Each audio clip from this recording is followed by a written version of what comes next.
How are we doing, ladies and gents? Welcome to episode 5 of Bulletproof Mindset, where we help bulletproof your mind through health, fitness and just general chat. So in this episode, we're going to cover lifting equipment, what Dale's opinions of them are, what my opinions of them are, and ultimately what they're actually used for and what they're supposed to be used for.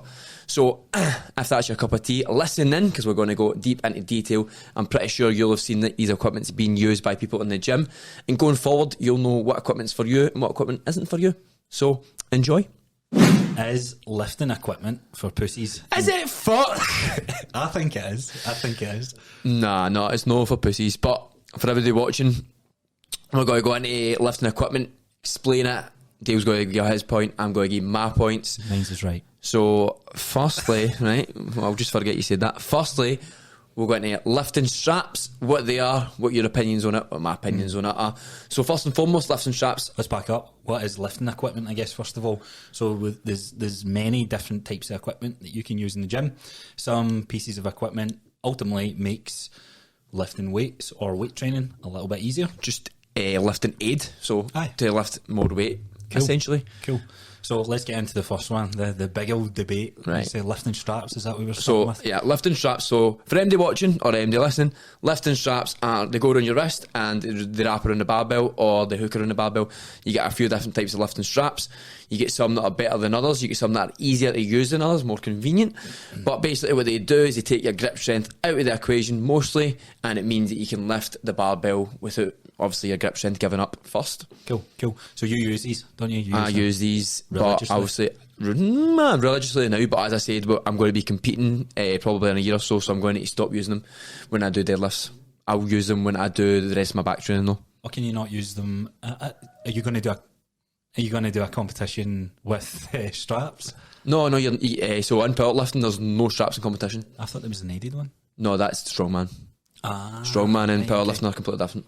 Okay, so you need to work on that grip strength then, boy. I don't need to, because so I think there's one thing, lifting straps do not take away the full, right, so there is a couple of different lifting straps. There's hook lifting straps, right? They basically take away all your lifting needs. They take it all. They take the forearm. They take all the forearm.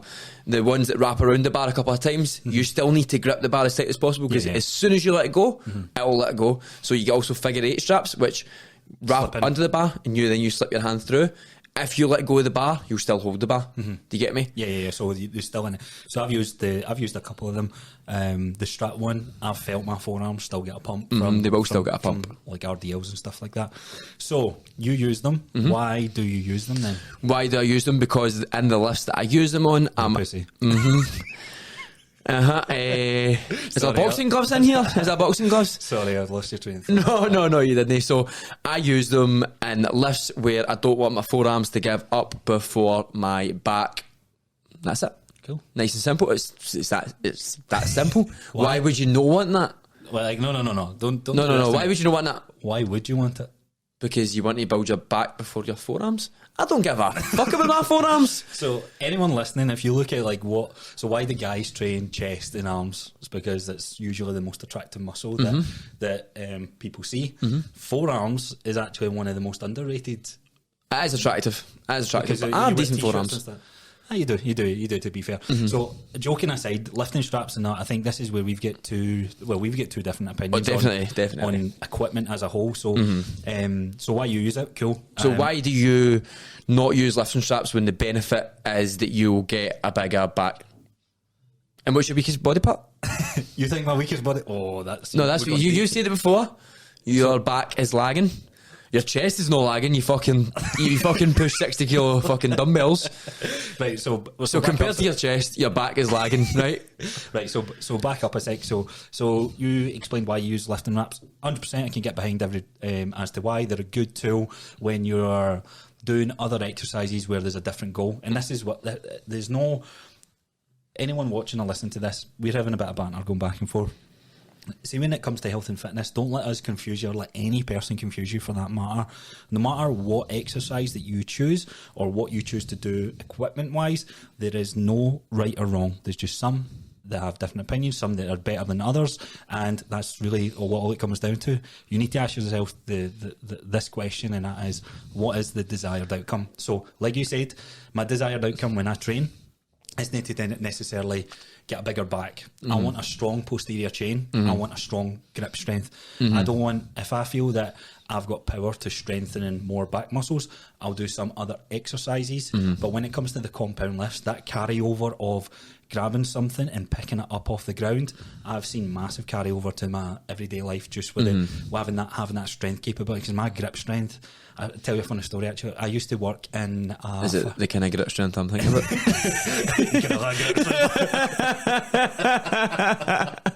No, it's not that. But I used to work in a fireplace shop. We made marble fireplaces.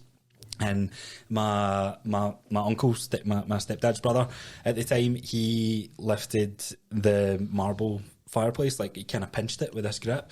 He's like, "Bet you can't do that." And I was like, you're a young guy, you're like, any old man I can outlift, try to do it. And I was like, holy shit, man, that's hard. He's got strong fingers. That's what I thought. I didn't realise it was associated with your grip or your forearms. The more I got into exercise, the first thing that was going to me, I took a lot of pride in going, you know what, I can pull 100 8 times in a row without using wraps, because I did go down the route of using equipment initially, but then I was like, I had to ask myself, well, what's the desired outcome? Yeah, okay, I can get a heavier lift, but it's not that I must admit, I seen it as cheating to begin with. I don't believe it's cheating. I'll never say that to you when it's a joke, when you're like, I pulled 230. Does he? Like, fuck. You pulled 230 with wrist wraps. So it's just like a wee dig. No, I get it. Either way, it's impressive.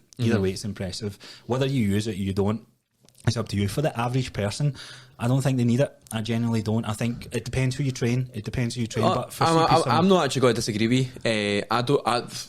If any day my clients say I'm going to get wrist wraps and they've only been training like 3 months, the answer is no. Do you know what I mean? You need to build up that grip strength. You need to understand how tight you need to hold things, because when you use wrist wraps, you don't actually, your brain doesn't feel the need to hold things as tightly, because you know there's another boundary. As soon as you just go to hold it with your hands, instantaneously your central nervous system goes, I need to grab this, and it's a different feeling. It's a wee bit woohoo here, but it's what connects us to the world. Our feet and our hands is what we grabs on. No, it is. It's what's responsible. So there's so much on grip strength alone.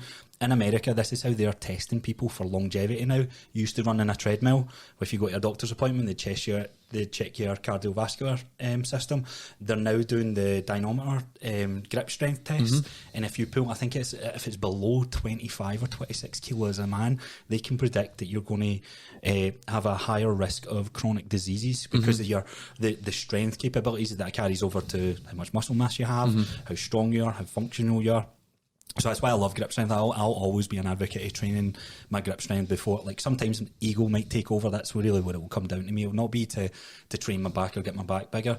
Maybe I still think I've got the ability to do that without using them. However, I've kind of been playing a wee bit more about it, because I've seen the likes of like Jay and all that in the gym. Like, there's some people who are like, they would use that and utilise that type of training, because it's bodybuilding, isn't it? That's really what it comes down to. That is bodybuilding. It's body, because it's isolating a muscle group. But I do my compound list because I'm trying to work multiple muscle groups at one time. So I think going back to you were saying about the grip strength to check for cardiovascular problems. So if anybody doesn't know, we'll talk about deload in another podcast. But if you're really tired, the first thing that goes is your grip strength. Exactly. So this is. I heard Brett Contreras and Stan Efferton talk about this. This is how they train their clients. They get their measurement at the start of the session, and they can tell when they have to deload or when they should deload. And that's just came to my mind. So that is it. So I bought there's one in the office in the gym. I've seen it. Any client I was taking on for the first, I've actually not done this with the last couple of clients I've taken on. I don't know why. I think the batteries died on it or something. But we took a grip strength at the start, because that's another tool of measurement. You've got weight, you've got inches off waist. 100%. Now you have strength. You'll know yourself when you go in and you got to grab that bar, you're like, this bar's heavy, but it's not the fact that it's heavy, it's just the fact that you can't hold on anymore. The grip strength is weak. And having the ability to fire up your CNS system, squeezing something that gives you that ability. As I said, when you don't use straps, you need to squeeze. And then when you can't squeeze as much, you just know you're really tired. Good.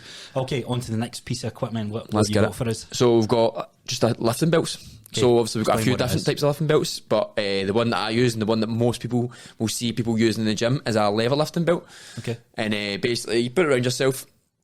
So before I go even any further, a lot of people use lifting belts wrong.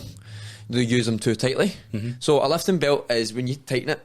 Oh, I was a bit far away from the mic there. So when you tighten it, you're meant to be able to still be able to slightly breathe. Okay. But you get these people who put on a lifting belt and it's already tight before they tighten it, and then they tighten it like, oh, I can't move. Before we go further, are you the guy that puts a lifting belt on while he does his bicep curls? Oh, definitely. Why the fuck would I know? I might get bigger biceps. No. So for everybody listening, I only use a lifting belt for squats and deadlifts. Aye, and that's where I see the value of the tool, because I'll ask you in a sec why you use it, but it gives that back up. Why do you use a lifting belt? Right. So why I use a lifting belt and what a lifting belt is actually used for. So a lifting belt is used for a wall to brace against.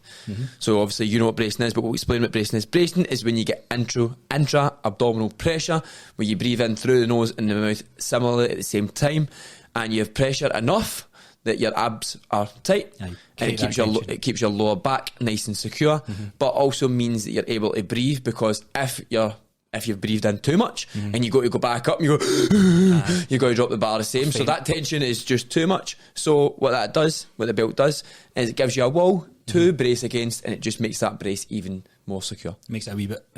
Would you say it makes it a wee bit easier, or would you? I would say as the reps go on, it makes it easier. So if you're doing a set of 5 to 8, then if you didn't use a belt and maybe you're 6, 7 for 8s, you know what I mean, the brace would probably struggle a lot more. But if you're using a belt, I would say as you get higher reps, then the belt definitely helps. I think I think it is easier to teach bracing your core to a client, because they have to push out against something. Like usually when I'm trying to tell a client to brace, I'm like, pretend I'm going to punch you. Some clients have never been punched in the stomach before, and they're like, I don't know what that means. Like, just bounces off. I was going to go somewhere with it gives that extra layer of protection as well, doesn't it? And the mind as well. Yeah. And the mind, it gives you that safety blanket. Oh, I've got a belt on, so I can really go for it. Aye, I like it. I like it. So that's why you use it. Why I don't necessarily use it then is simply because I just don't see the value, or not necessarily the value, but the goal that I've had at the time hasn't to be to push as much weight as I can. It's to be just as strong as I can in a natural lift, in the sense of, if I'm outside work and I'm like, for example, a couple of months ago, I had to move my washing machine, so I was in that kind of deadlift stance, and I had to brace. I want to learn how to properly brace without having a belt to push on, because the bracing of pushing against a belt is actually different to how you brace without a belt. 100%. It is a different feeling, but you do the same thing, but it feels different. It feels easier to brace against a belt, 100%. What I would say to you is, you've learned to brace without a belt comfortably at a high weight. Why not add a belt in then? So if I had a client and I knew they could brace properly, right, so I didn't buy a belt until I could squat 160 and I could deadlift over 200, then I added the belt in my training, because I knew I could brace. It wasn't because I knew I could lift that weight, it's because I knew I was comfortable with my brace. Here's a question then, why did you add it in?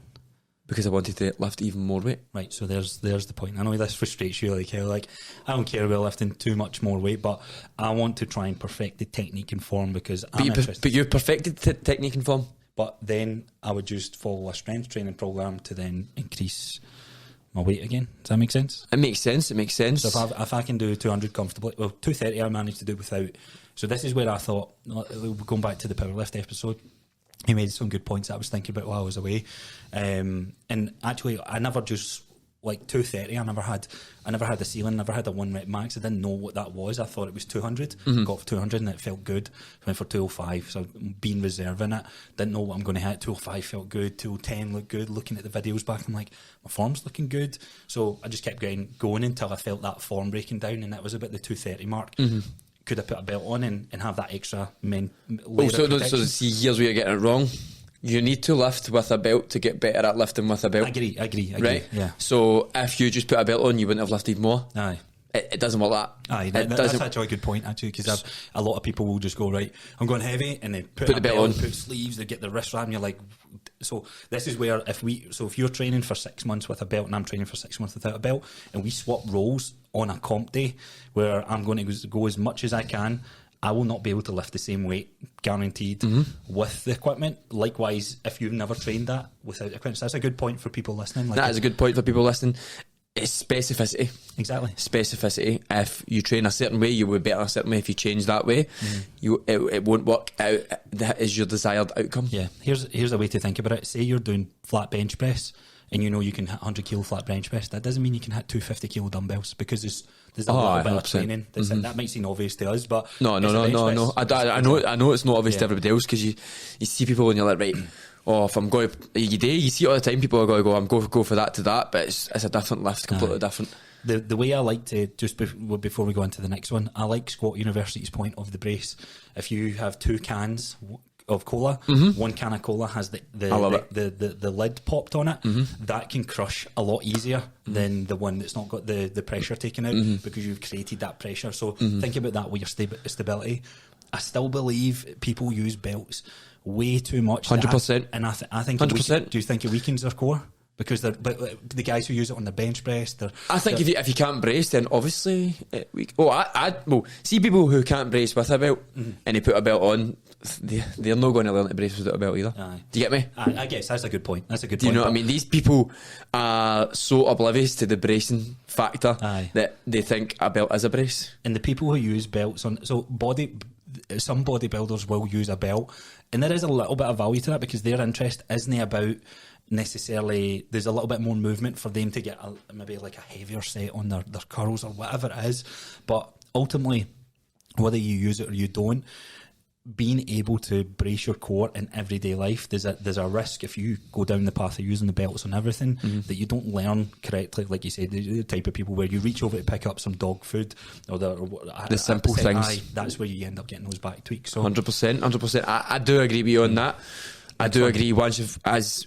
If you're somebody like you and you've learned how to brace, you've learned your technique, then adding a belt in would help you. But it's up to you. I don't give a fuck. I don't give a fuck about you that much, but it's up to you. Right, so next we're going to move on to knee sleeves. So many people see knee sleeves as something that they definitely are not. There's actually not that much studies that show knee sleeves do that much. Why do you use them? Why do I use them? Sorry, because do you use them? I do use them. They're comforting in the knees to keep my knees nice and warm. Look, I know I've just said that, but at the same time, when there's not actually many studies that say having warm knees is good for strength training, hypertrophy training, there's not actually many studies. What's your experience though? My experience was I just do enjoy wearing knee sleeves, but the other day when I was squatting, so I'd done a 3x3, I was just doing 140 because I'd already done deadlifts and squats. I'd done 140 for the first set, and it was a doddle, and I forgot to put my knee sleeves on. Put my knee sleeves on and it felt the same. Right, interesting. So, but in competition, you are allowed to use knee sleeves. So I'm as well using knee sleeves because I want to compete. If you aren't going to compete, do I see the purpose in knee sleeves? And the answer is no. Yeah. So I guess that you want to use every tool available to you if you're doing competition. Same with bodybuilding, you want to use every resource available to you to produce the best physique. That's whatever the way that you want to look at that. So with knee sleeves, it'd be the same with the elbow pads. I think what these pieces of equipment do, it just creates this tightness feeling, this kind of restricted feeling that's there. That placebo. When you've got them on, you're like, I'm stronger instantly. So I do get that feeling I'm instantly stronger. So there is a slight stretch reflex in the ones that I have. The ones that most people buy, there is not. Okay. So there's a slight stretch reflex in the ones that I have. What do you mean by that? That it gives you a little bit of bounce at the bottom, and a little bit of tightness if you're doing any other exercises. Probably, maybe adds about 2.5 to 5 kilo on your squat. If that is like minuscule numbers. Very, very minuscule. So what I want to also go into is there's knee wraps and knee sleeves. Knee wraps are meant to be super tight, so they give you a super tight stretch reflex. Okay. So knee wraps which are, you wrap them on, obviously wrap them all the way around, up the knee, down the knee. Like a bandage. Like a big band-aid, but they have a high stretch reflex, and they add about maybe, well, depends on the person. Depends on the person's. How big their legs are. No, but also some people have better stretch reflexes because they have more fast twitch muscle fibres and less slow. Yeah. So, but if you're the other way about, then it will help you up. I think for the average person watching this, like, without getting too technical, the sleeves, as I say, create that. There's a little bit of electricity that helps with the bounce, helps with the lift, but is very. But I just don't want people to get confused with knee wraps and knee sleeves. So knee wraps will add about 20 to 60 kilo, depending on the person. Oh, do you think so? Oh, really? Oh, no, 100%. I didn't realise that. No, but as I said, if you're that type of person, I thought it was like a tampon that you just. No. But knee sleeves don't add that much on. So if you ever see somebody with knee sleeves, I just said the word. I meant bandage. Why did I say tampon? Anyway. I heard that. I just said, I don't even know what he's talking about here. So I don't want people to get confused with them if you see somebody with knee sleeves. Oh, they're fucking had 20 to 60 kilo on. Because there is knee wraps that do add 20 to 60 kilo on. Cool. Okay, next one then. So the next one we'll go into is lifting gloves. What's that? Lifting? Bitch mittens. Bitch mittens. Aye, bitch mittens. So if you wear lifting gloves, get a fucking grip. No, back up. Have you ever used them? No. Not even when did you? Oh, you started training when? Maybe 6 years ago. Right. Okay. So I remember Aquatech, Wishy Sports Centre. Kind of going in, you're lifting, and then you see these guys, the fingerless gloves that just fit. Like I used to ride my bike with the lifting gloves on. So me and my mate, we bought a pair because you wore the stringer. Your kind of nipples were coming out, and then you had your gloves on. It just felt like biker. It felt cool. Gloves. My opinion on this has actually changed a little bit from the experience of training people. I don't think people. Hang on, don't chill out. Right. Chill out. Right. So I would say to people that the calluses on your hand from deadlifting is more the pull exercises that people get that soreness or awkward feeling on the kind of the calluses parts of your hand. Now, some of the older clients that I train, it's actually been more beneficial for them to use the gloves just because they are older in age and they have some like arthritis and things like that. It does help generate a little bit more strength without that pain feeling on there. Now, I understand that. So I've tested this as well. So there is some clients I say, look, you work up a tolerance to it, just like when you squat for the first time. Anyone's listening, you remember that awkward feeling on your back and felt a wee bit sore, but the more and more you get conditioned. You get conditioned to it. So I thought that would be the same with the hands. In my experience, I'm not saying this is just through what I've saw. This hasn't been the case for some of the older clientele that I've had. With someone who's a little bit younger, in their 20s, 30s, 40s, 50s, then we haven't used it. I haven't used it with them. It's actually interesting. I might actually look into a wee bit more research with that. But I don't even think you need to look into research because I've actually explained it earlier why you wouldn't use lifting gloves without just saying, oh, they're for bitches, right? You've explained that the place you come into contact with the world is your hands and your feet. That's true. Right? So you're putting a layer of protection over there.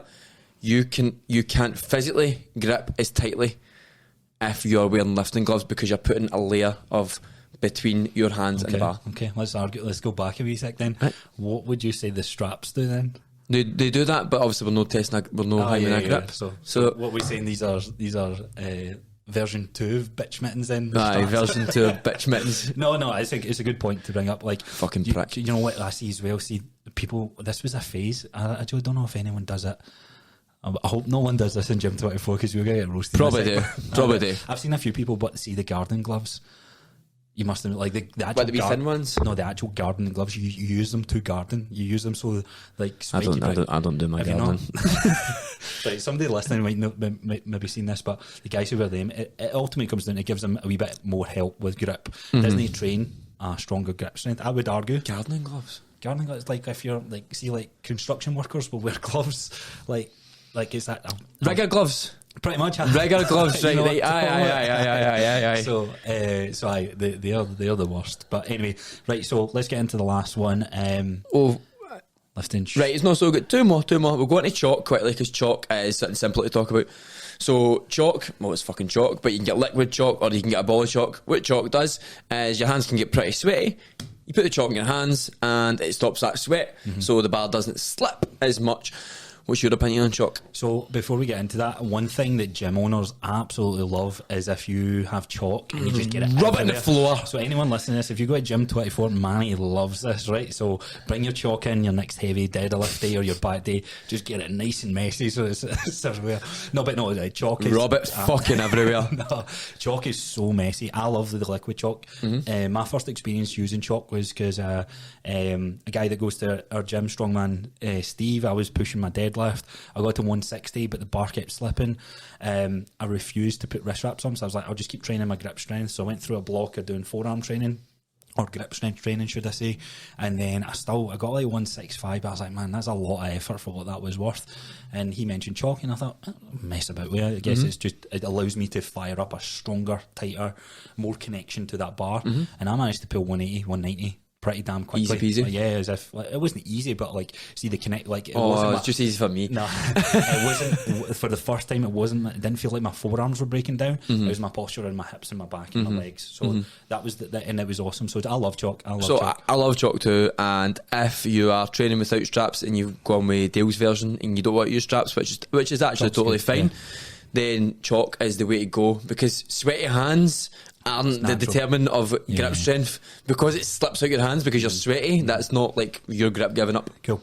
Okay, on to the last one. So lastly, what we've got here is lifting shoes, and what we're talking about is lifting heel elevated shoes. Yeah. So in comparison, so lifting shoes gives you that elevation on the back of your heel. Anyone that's listening, you've probably seen someone squat on little plates just to give them that heel elevation. These are shoes that you can buy that give you that elevation. And what it means is, for anyone with poor ankle mobility and hip mobility, it kind of helps make that bar path and depth of your squat that little bit easier. Or not having to be so hyper focused on it ultimately makes your technique better, I would argue. Yeah. So you've got a nice pair. I've used lifting shoes since October last year, and ultimately, without even training ankle mobility and hip mobility, etc., that much, I have been obviously doing it. My squat has gotten deeper and deeper and deeper and deeper, and that was only because when I put them on, I was able to get deep, I was able to get deeper, I was able to get deeper, because obviously you'll know this. One of the best ways to increase your squat mobility is to sit in a deep squat. Yeah. And so I've never used them. I'm not against lifting shoes as such, but what I would say for anyone that uses it, and if any of my clients do use it, the one thing I tell them to be focused on is that depth, is the technique and the connection to what they're doing. Just by putting lifting shoes on or putting wrist wraps on or a belt on doesn't mean you can miss over a warm up, or you can miss over. It helps negate bad form. You still need to have all these things done. Definitely. That's the same with all equipment. You still need to be doing everything right every time. Yeah. So the other thing about lifting shoes is they have a really hard surface. So the sole is hard, which means that when your feet are planted, they're not moving left or right or back or forth. They're not moving. Wherever you set your feet, that is where they're going to be. A grip to it, there's absolutely no slip or slide. If anyone's ever squatted in their socks and that, there's nothing worse when you down into that deep squat. That's when it tests your hip and your ankle mobility, because if they start to turn out, that means there's some restriction in there. Our everyday lives, we sit down, or we're more, most people are at a desk in everyday job these days, and those hip flexors just get tighter and tighter over time. So that's why squats, deadlifts, all these compound lifts that challenge that, they're awesome lifts to do. So there is other lifting equipment, there's other stuff out there like smelling salts and all these other stuff. But that was the ones we thought were the main ones that I'm sure everyone has seen other people wear in the gym at some points. Yeah, and look, as I said back in this, there is generally no right or wrong. There's just, what is your desired outcome? What is it that you're chasing? And what I would say, that the reason I'm so passionate against not using it is because I'm very passionate about for helping the average. This isn't fitness fanatics, like people are in the gym and they've got a strong passion for it. A lot of people still come to the gym and they don't necessarily enjoy their gym session, but they know the value of what it does. For these types of people, I don't think there is much of a need for equipment. However, the goal might be different. It's cool to experience it. It's cool to experiment with it. And ultimately, if you use it, you're a bitch. So I kid. I'm only joking. No, I actually agree with a lot of Dale's saying. Obviously, I use everything we've just spoke about. I don't use it all in the one session. So for squat shoes, I only use them once a week, where I squat twice a week. Knee sleeves, if I deload, I don't use knee sleeves or a belt. So as we spoke about, I'm getting that technique and form and then putting it back in. But I agree. If you're just going to the gym just because you know it makes you feel better and you're just slowly getting in there, you should always go raw with any lift that you do first. I believe 100%. And then throw in the tools and then compare it. That's really what's come down. I'm going to try this out. What do I like about it? Oh, you know what? I don't. My forearms aren't as fatigued because I'm interested in going my back. Cool. That's your goal. Doesn't mean and learn the actual purpose of a lifting belt. Absolutely. Of a lifting belt, especially because everybody gets that so fucking wrong. Yeah. Cool. Right. So another good episode. Again, everyone that's watching, thanks very much for tuning in, whether you're on YouTube or Spotify or Apple Music, wherever you're joining us. We really appreciate you sticking to the end, listening. If you like what you see, if you've got a different opinion, feel free to drop a little comment or reach out on our social media. You can find us on Instagram at Bulletproof Mindset UK. You can find James at Raw Gym Fit. And you can find me at... Oh wait, sorry, did I cut you off? No, you go. And you can find me at Coach Crosser on Instagram. So we will see you guys next time. Perfect.